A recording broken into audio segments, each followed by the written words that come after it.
आशा करता हूँ आप सब बहुत अच्छे होंगे। मेरा नाम है सिद्धांत अग्निहोत्री। स्टडी ग्लोस पे आपका बहुत बहुत स्वागत है।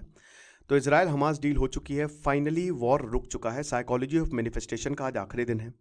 कल से क्लासेस शुरू हो जाएंगी, तो make the best out of it. 400 रुपये का कोर्स है, इस कोर्स को जरूर अवेल करें, आपको बहुत ज़्यादा फायदा होगा। तो अगेन दोहा, कतर की कैपिटल दोहा, दोहा में ही सारे मीडिएटर्स मिले हैं और बोला है कि अब फेज्ड सीज फायर होगा। तो वैसे तो ये डोनाल्ड ट्रंप ने पहले ही अनाउंस कर दिया था। तो अब इसमें 42 दिन का फर्स्ट फेज संडे से शुरू हो जाएगा, यानी कि परसों से इसका फर्स्ट फेज शुरू हो जाएगा, जिसमें हमास 33 होस्टेज जो है वो रिलीज करेगा और इजराइल 900 से 1650 जो फिलिस्तीनी डिटेनीज हैं जिनको पकड़ा है इजराइल ने, उनको रिलीज करेगा। और ये अब देखिए, बहुत अच्छी खबर इसलिए है क्योंकि 1.5 साल से ज्यादा हो गए हैं वॉर को मेरे भाई, और वॉर चलता ही जा रहा है। कब तक चलेगा? हर कोई थक गया, पूरी दुनिया परेशान। फिलिस्तीन में एक ह्यूमैनिटेरियन क्राइसिस आ गई है, गाजा में लोग मरने के कगार पे हैं। इजराइल में भी दिक्कतें तो हैं ही हैं। हालांकि हर कोई खुश नहीं होगा, शायद नेतन्याहू खुश ना हो, लेकिन देखिए लेबनान के सीज फायर के बाद ना नेतन्याहू को एक रियलिटी चेक मिला है कि इतना आसान नहीं है। अब जो इजराइल डिफेंस फोर्सेज है वो सेंट्रल गाजा से विड्रॉ करेगी, लेकिन देखिए इजराइल ने गाजा जीत लिया है। कोई इसको कुछ भी काउंटर करे, but Israel has won the Gaza, तो इजराइल की चलेगी। उसके मोटिव्स पूरे भले ना हुए हो, लेकिन गाजा के ऊपर अच्छा खासा कंट्रोल आया है। तो जो नित्सारिम कॉरिडोर है, जो लगभग 2 से 4 किलोमीटर बड़ा, जिसने एक तरीके से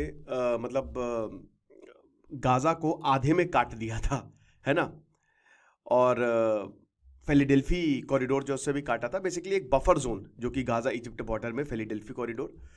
तो एक तरीके से सेंट्रल गाजा और जो नेत्सारिम कॉरिडोर है वहां से पीछे हटेगी, ठीक है ना। सेकेंड फेज ये 16 दिन बाद से शुरू होगा। तो ये पहला फेज हो गया, यानी कि सबसे पहला आप मोटे मोटे में समझिए स्टेप 1 ये है जो संडे से शुरू होगा कि इजराइल की सेना पीछे हटेगी और हमास जो है वो होस्टेजेस को छोड़ेगा, और फिलिस्तीन सारे होस्टेजेस को नहीं छोड़ रहा है। फिलिस्तीन जो है, मतलब जो इजराइल है वो फिलिस्तीनियों को छोड़ेगा, ठीक है ना, जो डिटेन किए थे उसने। उसके बाद 16वें दिन से दूसरा फेज शुरू होगा, ठीक है ना। अब इसमें गाजा से पूरी तरीके से इजराइल विड्रॉ कर जाएगा और बाकी जितने भी होस्टेजेस है हमास छोड़ देगा, ठीक है ना। अब इसमें फिलिस्तीनियन जो जितने डिटेनीज हैं जो इजराइल के पास है, वो कितने छोड़े जाएंगे अभी देखना बाकी होगा स्टेप 2 में। फिर आता है तीसरा फेज, ये हो गया। फाइनली जो इतनी भी बॉर्डर क्रॉसिंग है स्पेशली इजिप्ट की लेबनान से, वो पूरी तरीके से ओपन होगा और रिकंस्ट्रक्शन गाजा में शुरू होगा, ठीक है। डोनाल्ड ट्रंप, कतार जो सरकार है और जो बाइडन है, उन्होंने फाइनली ये बता दिया कि अब सीजफायर हो गया, होस्टेज डील हो गए, अब कोई पीछे नहीं हट सकता। कुछ बहुत ही उल्टा सीधा काम हो जाए तो हो जाए, लेकिन अब कुछ भी नहीं हो सकता। तो finally Israel Hamas war officially रुक गया है संडे से, ठीक है ना। तो अब बस यहां पे इजराइल कैबिनेट में एक मीटिंग होगी, प्रपोजल दिया जाएगा और वोट होगा ताकि रेटिफाई किया जा सके। अब सबसे बड़ी बात यह है कि डील अभी क्यों हो रही है।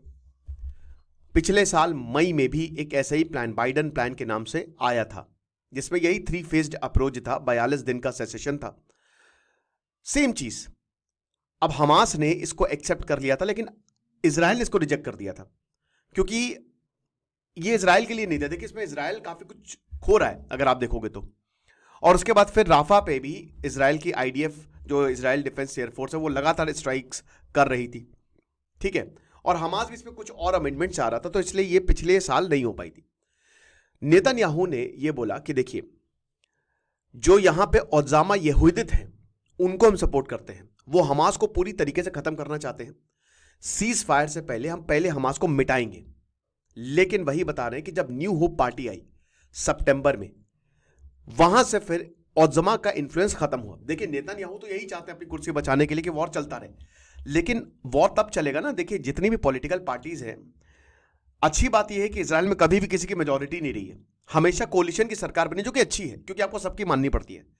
तो पहले नेतन्याहू ओजामा की मान रहे थे, जो कि उनके प्रोपेगेंडा के साथ फिट बैठ रहा था। लेकिन अब जब न्यू होप पार्टी आई गिडियोन की, उसने कहा ना ना, वॉर तो रोकना पड़ेगा। हिजबुल्लाह और हमास लीडर्स भी मारे गए इस समय। फिर डोनाल्ड ट्रंप के जो इन्वॉइस स्टीव विटकॉफ, भाई देखिए, नेतन्याहू, ऐसा लग रहा था डोनाल्ड ट्रंप नेतन्याहू को बहुत सपोर्ट करेंगे, लेकिन अभी डोनाल्ड ट्रंप ने नेतन्याहू के खिलाफ बहुत अच्छे वर्ड तो यूज किए नहीं है, तो उनकी तरफ से भी प्रेशर था। तो नेतन्याहू को सीज फायर एक्सेप्ट करना ही पड़ा। आप समझ रहे हो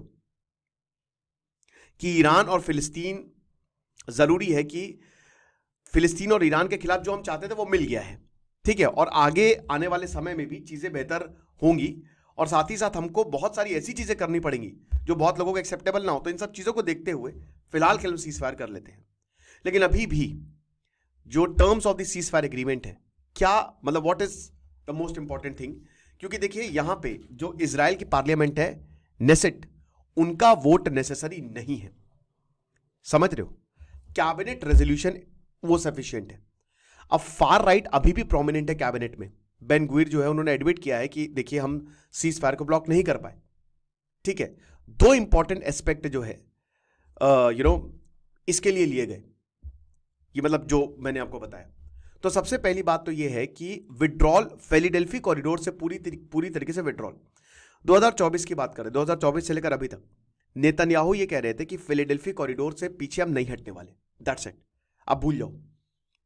और इसी वजह से योआव गैलेंट ने इस्तीफा दिया था। डिफेंस मिनिस्टर कहते हैं हट जाइए, जरूरी है। ये एक बहुत बड़ा ऑब्स्टेकल है, जब तक हम ये नहीं करेंगे हमास पीछे नहीं हटेगा।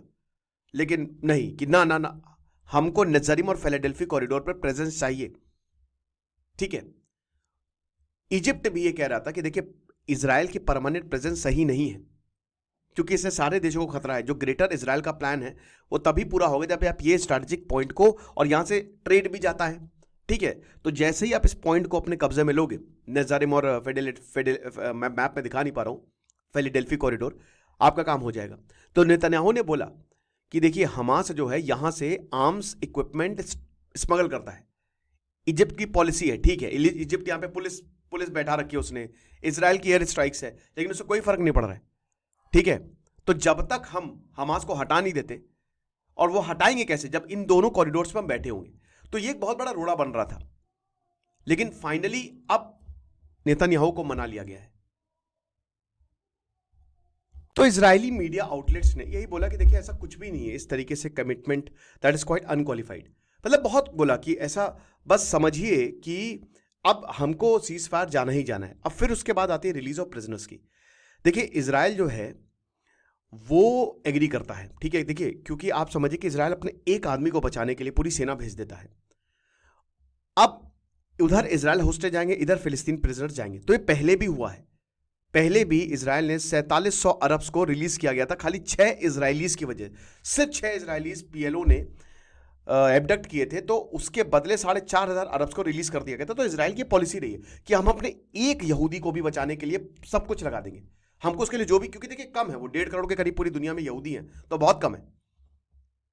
ऐसे ही मतलब ये तो 1983 में हुआ, 1150 फिलिस्तीनी जो है वो रिलीज किए गए थे। 1985 जो जिब्रिल एग्रीमेंट हुआ था 3 इजरायलीज की बदले। लेकिन 2011 में नेतन्याहू में इजराइल ने 1027 फिलिस्तीन प्रिजनर्स को रिलीज किया था, ठीक है ना, जो डेथ सेंटेंस पे थे, है ना। और एक आईडीएफ सोल्जर को किडनैप किया था, गिलाद शालिद को, सिर्फ उसके लिए ले जाओ तुम जितने फिलिस्तीन चाहो तो ले जाओ। तो 2014 में एक लॉ आया कि भाई देखिए जो लाइफ सेंटेंसेस भी, लाइफ सेंटेंस जिनको उम्र कैद की भी सजा मिली है ना, अगर कोई इजरायली कब्जे में होगा तो हम उसके बदले ये इनको एक्सचेंज कर देंगे, कोई दिक्कत नहीं, हमको अपने लोगों को बचाना है। तो ऐसे 250 प्रिजनर्स को रिलीज किया गया था उस समय। लेकिन अब ये समझना है कि ये जो this part of the deal ये कैसे बैठती है 2014 के लॉ से। 14 महीने हो गए हैं। अब ये एग्रीमेंट जो है वो इजराइल और हमास के लिए बहुत इंपॉर्टेंट है, क्योंकि हमास के लिए तो सीज फायर एक जीत है, लेकिन इजराइल के लिए जीत नहीं है, क्योंकि इजराइल जो कह रहा था अल्टीमेटली उसको वो मिला नहीं। हालांकि कंट्रोल इजराइल का रहेगा, ये भी आप मान के चलिए, क्योंकि इजराइल एयर और ग्राउंड एक्शन बहुत तगड़े हुए हैं। लेकिन 1.5 साल में हुआ क्या, अल्टीमेटली इजराइल को पीछे ही हटना पड़ा।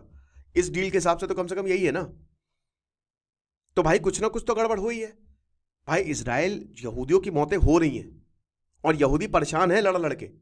16 सोल्जर जो हमास गोरिल्ला अटैक्स हुआ था नॉर्दर्न गाजा में, उसमें 16 आईडीएफ के सोल्जर्स मारे गए पिछले ही हफ्ते।